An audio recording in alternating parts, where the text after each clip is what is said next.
Welcome to Owlbooks, audiobooks. 40 Rules of Love. The Master. Baghdad took no more note on the arrival of Champs of the Race, but I will never forget the day he came to our modest dervish lodge. We had important guests that afternoon. The High Judge had dropped by with the group of his men, and I suspected there was more than cordiality behind his visit. Renowned for his dislike of Sufism, the judge wanted to remind me that he kept an eye on us, just as he kept an eye on all the Sufis in the area. The judge was an ambitious man. He had a broad face, a sagging belly, and short, stubby fingers, each with a precious ring. He had to stop eating so much, but I suspected that nobody had the courage to tell him, not even his doctor. Coming from a long line of religious scholars, he was one of the most influential men in the area. With one ruling, he could send a man to the gallows, or he could just as easily pardon a convict's crime.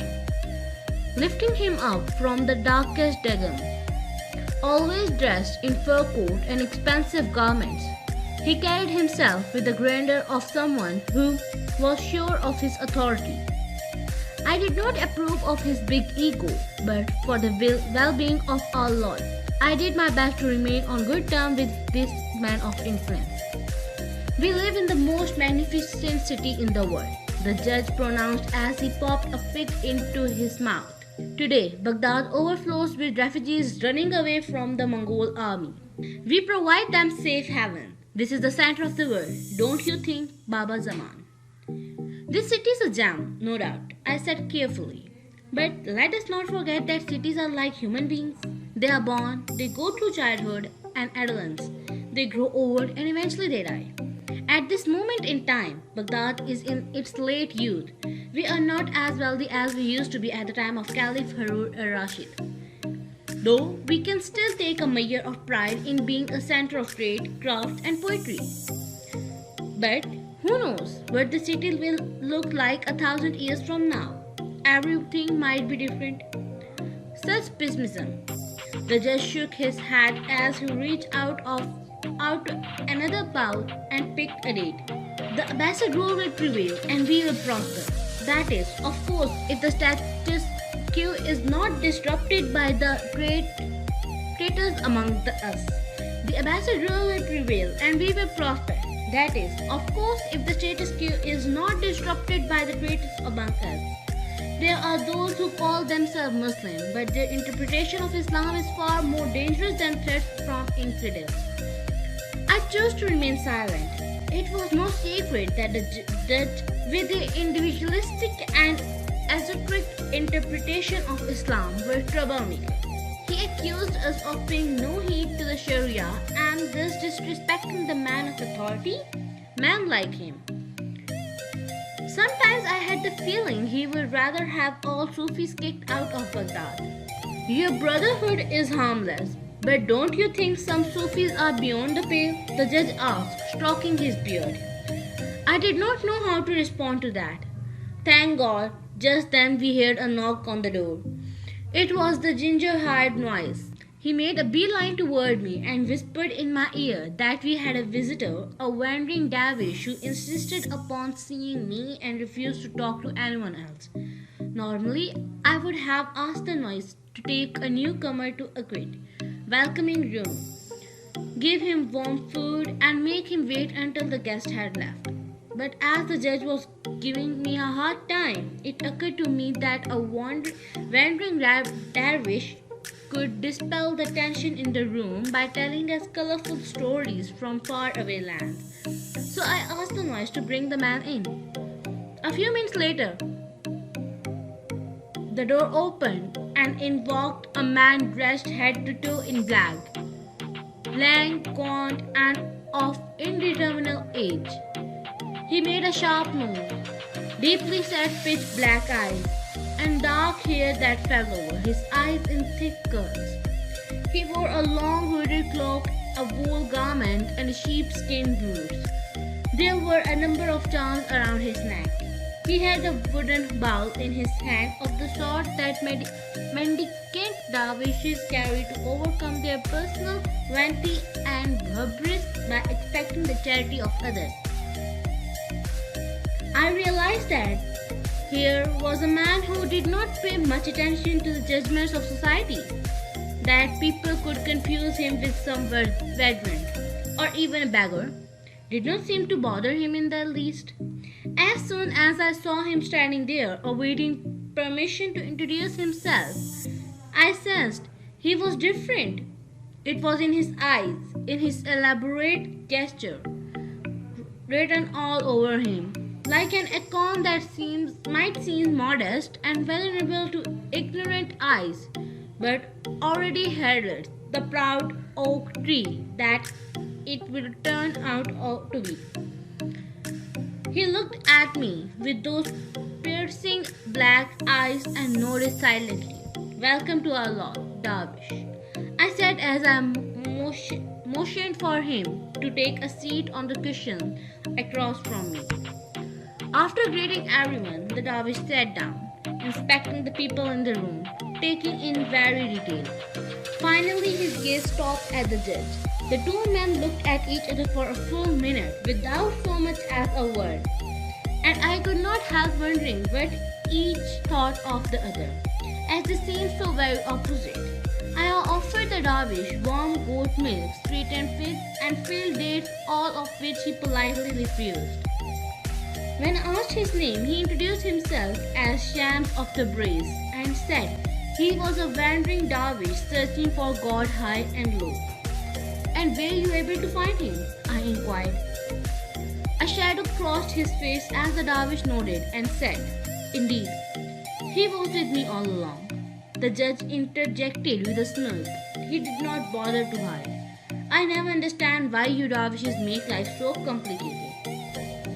If God was with you all along, why did you rummage around this whole time in search of him?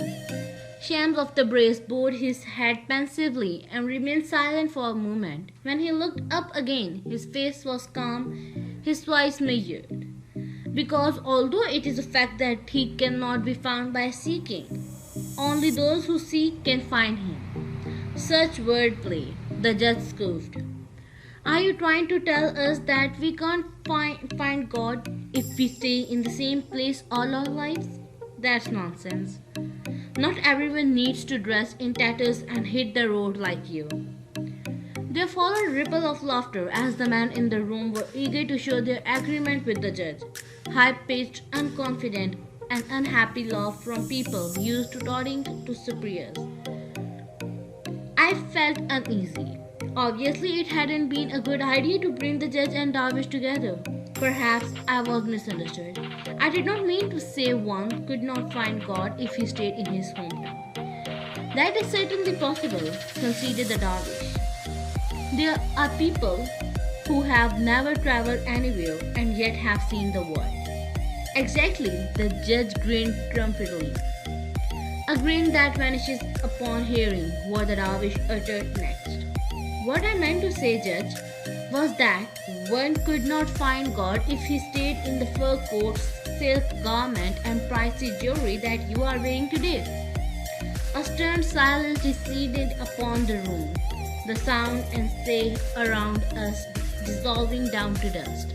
We all had our breath, as if expecting something bigger to happen. Though, what could have been more shocking, I don't know. Your tongue is too sharp for a dervish, the judge said. When something needs to be said, I will say it, even if the whole world grab me by the neck and tell me to keep quiet. This was met with a frown from the judge, but then he shrugged dismissively. Well, whatever, he said. In any case, you are the man we need. We were talking about the splendor of our city. You must have seen many places. Is there a place more charming than Baghdad?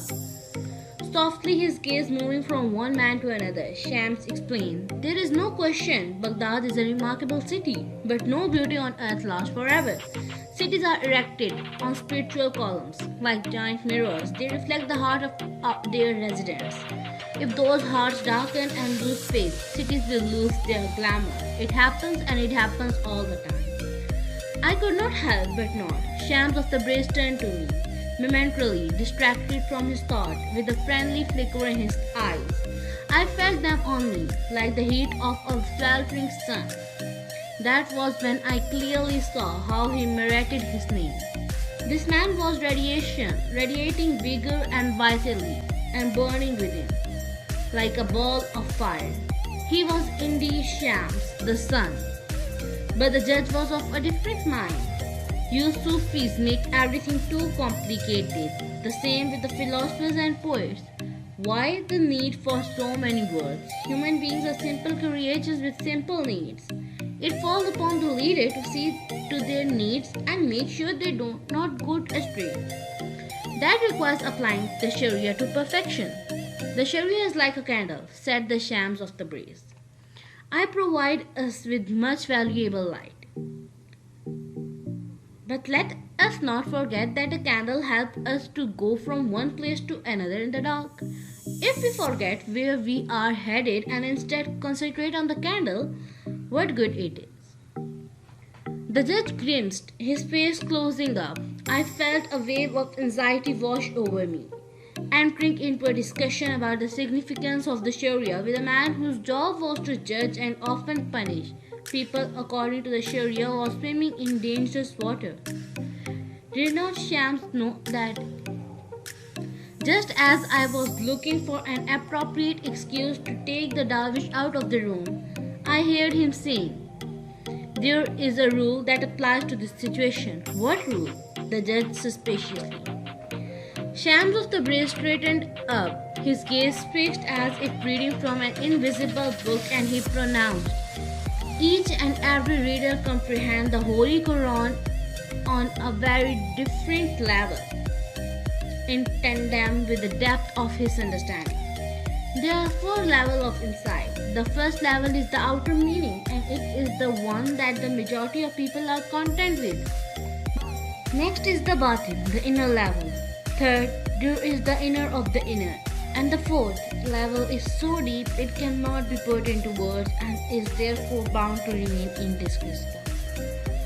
With glinting eyes, Shams continues. Scholars who focus on the Sharia know the outer meaning. Sufis know the inner meaning. Saints know the inner of the inner. And as for the fourth level, that is known only by Prophet and those closest to God. Are you telling me that an ordinary Sufi has a deeper grasp of the Quran than a Sharia scholar? The judge asked as he tapped his fingers on the bow. A subtle, sardonic smile curved the Darwish mouth, but he did not answer. "Be careful, my friend," the judge said. "There is a thin line between where you stand and sheer blasphemy." If there was a threat in these words, the Darwish screamed not to have noticed it. "What exactly is sheer blasphemy?" he asked, and then with a sharp intake of breath he added, "Allow me to tell you a story." And here is what he told us. One day, Musa was walking in the mountain of his own when he saw a shepherd in the distance. The man was on his knee with his hands spread out to the sky, praying. Musa was delighted, but when he got closer, he was equally stunned to hear the shepherd's prayer. "Oh, my beloved God, I love thee more than thou can know. I will do anything for thee. Just say the word.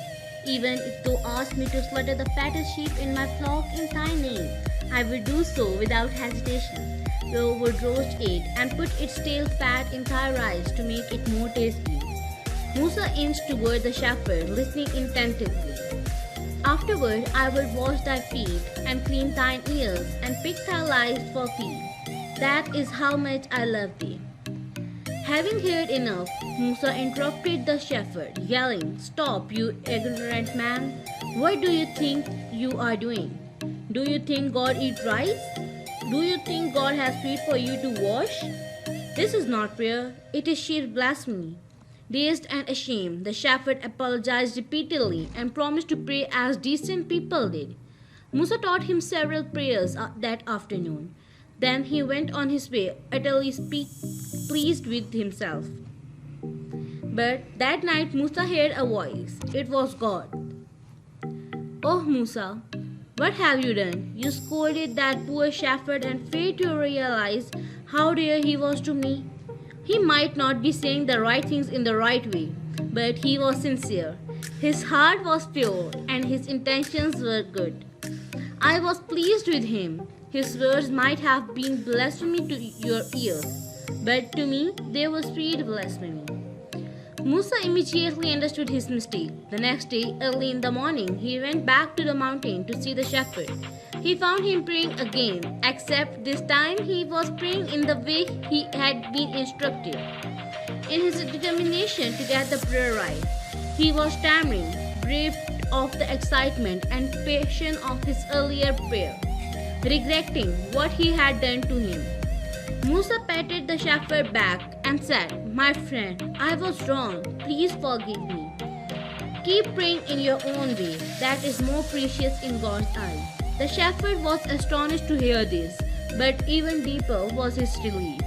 Nevertheless, he did not want to go back to his old prayer. Neither did he abide by the former prayers that Musa had taught him. He had now found a new way of communicating with God, though satisfied and blessed in his naive devotion. He was now past that stage, beyond his sweet blasphemy. So, you see, don't judge the way other people connect to God, concluded Shams. To each his own way and to his own prayer. God does not take us at our words. He looks deep into our hearts. It is not the ceremonies or rituals that make a difference, but whether our hearts are sufficiently pure or not. I checked the judge's face. I could see beneath his mask of absolute confidence and composure that he was clearly annoyed. Yet, at the same time, being the astute man that he was, he had detected a tricky situation.